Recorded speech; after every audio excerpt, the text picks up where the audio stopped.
Hello YouTube, this is Julia Plous, children's book author and child at heart. And today I would like to share with you my beloved stuffed animals from childhood. Starting with kitty kittens. Does anyone remember these? There are stuffed cats with rattlers in their head to make it sound like they're purring. Now this is Rounky. I named her that because cats say meow. I got her for my 5th birthday. And she has been my security blanket my whole life. As you can see, her fur is very matted. She's missing her whiskers. She's missing the ribbon that came around her neck because I have taken her everywhere, slept with her every night of my life. Now she just sits like on a pillow beside my pillow, but you know, most of my life I would sleep clutching her. She is my most prized possession. When people ask, you know, like if your house was on fire and you could only save one thing, what would you save? Rounky. She is my most valued material possession. Like, I could lose everything else, but I could never lose her. My best friend had a kitty kitten too, she named hers Casper, because around that time the movie Casper came out, and we were both super into that movie. And so when we'd have, like, sleepovers, you know, the cats could sleep together or play together, and it was just one of those best friend things we bonded over. A couple of times, both for Rounky and for Casper. My mom would have to take them in and unsew them and restuff them because they get so matted and everything gets pressed down. My mom would be like, okay, let's restuff her. These cats actually, like, here's another one. They have a balloon inside them. I can kind of feel it. And I remember, yeah, when you cut them open, you take out, you will find a either completely flattened or just very small deflated balloon, and that's, I can still, in these more intact ones, I can totally feel the balloon inside them. These 3 belong to my sister, and they're in much better condition. This one still has its whiskers, and they all still have their, their collars. This one, my sister named Mankey, because cats also say meh. And I remember when I first got into Pokemon, and I discovered the Pokemon Mankey, and I thought, like, hey, no fair, they stole our name, we made that up, and then it was like, oh, no, wait, Mankey is just a combination of man and monkey. Plus, this one isn't spelled with a K-E-Y, it's just M-A-N-K-Y, so that's Mankey. I don't remember what these were named, but they're just better examples of, this is what a kitty kitten will look like if you don't take it everywhere and sleep with it every night.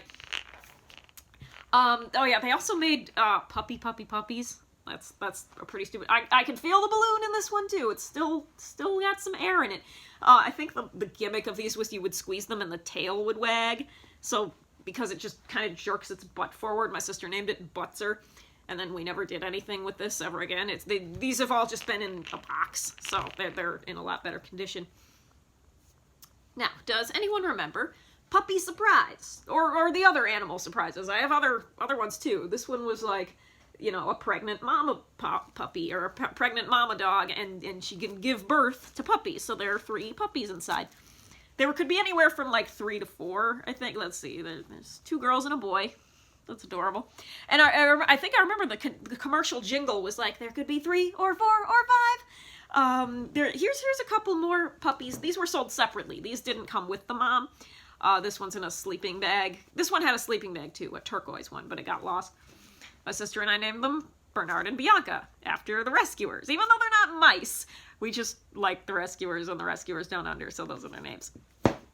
I have a memory of burping up SpaghettiOs onto this thing. I didn't vomit per se, but I do remember I like burped up like a few little SpaghettiOs on his head, and I was like crying and freaking out, and my mom was just like, well, it's okay, we'll just wipe it off, it's okay, you know. And that's something you freak out about when you're a kid. It's like, oh no, my puppy is ruined forever. I also had a kitty surprise. That came with 3 kittens. I only have 2 kittens so far. The mom cat, I did find in this basement like 10 or 15 years ago, and it was all flood damaged, so I was just like, let's throw that away. Like, I briefly considered throwing it in the washing machine and bringing it back to life, but it may have still been disfigured, because it was also kind of like flattened. So it came with 2 kittens. One had its eyes closed, so I named that one Sleepy, and I named this one Wakey, and this one Tired. So they were all sleep-themed. Sleepy, wakey, and tired. But now I only have wakey and tired. Here's Pony Surprise, which belonged to my sister. She was into horses. She was Actually, and she's like, I was looking at all her, like, her old stuff in that corner of the basement over there. A lot of horse magazines, like horses and birds. She was into that. But yeah, she was a girl who loved her ponies. So this was a mama pony. Now this one has a lot. This one has 5, I think. 5 babies. There's 1, 2, 3, 4, and 5. And this one's sleeping. So yeah, pony surprise. We also, for some reason, had bunny surprise. I don't know why, because this is stupid. Like, why is the bunny purple? All the other animals are natural colored. Now this one, I think it had 3, but it's only got 2 now. Just a bunny and another bunny. So, I don't think, yeah, I don't care about bunny surprise. Oh yeah, here's Patch of 101 Dalmatians fame, obviously. I had Patch and Rolly.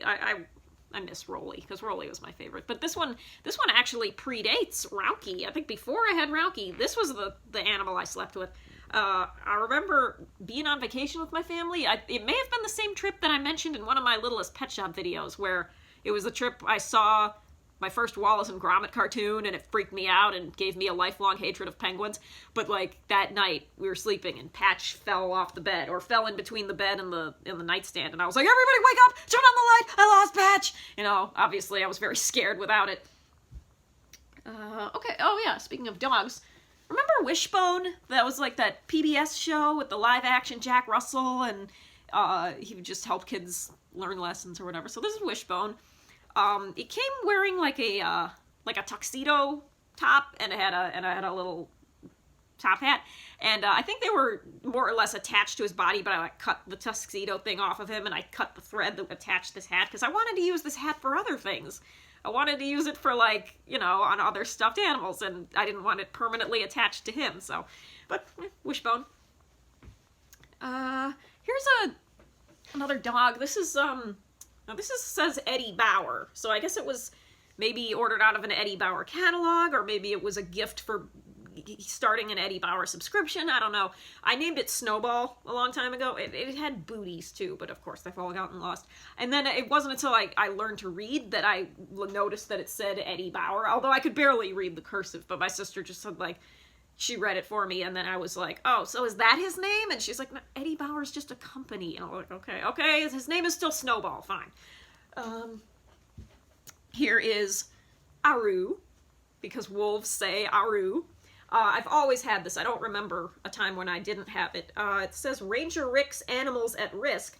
So I assume this was ordered out of a Ranger Rick magazine or catalog, and, you know, wolves have always been, like, really important in my family. My dad and I would bond over wolves. When I was a kid, I had a German Shepherd, and he you know, they're wolf-like. So, like, I remember my dad and I used to play wolves. We would make a den out of couch cushions, and he would be the dad wolf, and I would be the cub. And we'd crawl around and say, Aru! And it would get my German Shepherd so riled up that he'd run in the kitchen and come back with the braided rug in his mouth and, like, whip it around like a bullfighter. Those are good times. So yeah, wolves are, like, significant in my family. Which is why, when the movie Balto came out, it was a big deal. And that's obviously why I have Balto. Balto came out in 1995, and it was for my 6th birthday that my family went to see it. And I instantly loved it. You know, knowing that it was about a wolf dog I was pretty psyched. And, you know, this stuffed animal is very important to me. I established long ago that Balto is my son. You know, when my best friend and I would play school, you know, we'd make stuffed animals the students, and we would be the teachers. We were still at the age where you think teachers are mean just because they can be, and you think teachers like flunking students, and they like saying go to the principal's office, and they like punishing students, so we would, like, abuse the students. We'd be, like, really mean teachers to them, but not to Balto. Balto got special treatment because he was my son. And one time, I remember I was in this basement, and my friend wasn't here, so I was playing by myself, but my sister was over there, like, playing Tetris on our old IBM computer. I was doing a Scottish accent, because, like, if you watched my previous videos, you'll know I'm a pretty big Gargoyles fan. And, you know, in, like, the origin of Gargoyles, there was, back in Scotland, there was that kid named Tom, who just wanted to talk to the Gargoyles. And his mom was like, Tom, get away from those monsters! So I was doing that voice. I was doing the voice of, like, a stereotypical Scottish woman. And I was giving Balto an assignment, like giving him a book to read or something, and I just picked up a random book off the floor, and it was a Goosebumps book, which I don't know why we had, because nobody I know liked Goosebumps. I didn't like Goosebumps. No one in my class did. We all thought, like, oh, Goosebumps are stupid, they're not even scary, why would you read that? You know, that was our attitude towards them. So I give Balto the book, and I make him say, Goosebumps? I hate Goosebumps. And then I said, aye, that's the problem, boy. Goosebumps are stupid, but you have to read them anyway. My sister was sitting over there. She just cracked up, started laughing, and said she had to go upstairs right away to tell Mom and Dad what I just said, because it was so funny. And I was just like, what? I wasn't trying to be funny. Okay, whatever. I mean, I guess it is kind of funny, but what's next? Oh, yeah. Does anyone remember a doodle bear? It was like a teddy bear that looked like it was made of denim, but it wasn't denim, but it looked like it. And it came with a few markers. You were only supposed to draw in it with the markers it came with. And then you could put it in the washing machine in a pillowcase, those were the instructions, and wash it all away and do it all over again. Now, I had a doodle bear. I named it Do, and I don't know what happened to it, because it's not here among my stuff in the basement. But I do have these, a doodle puppy and a doodle kitty.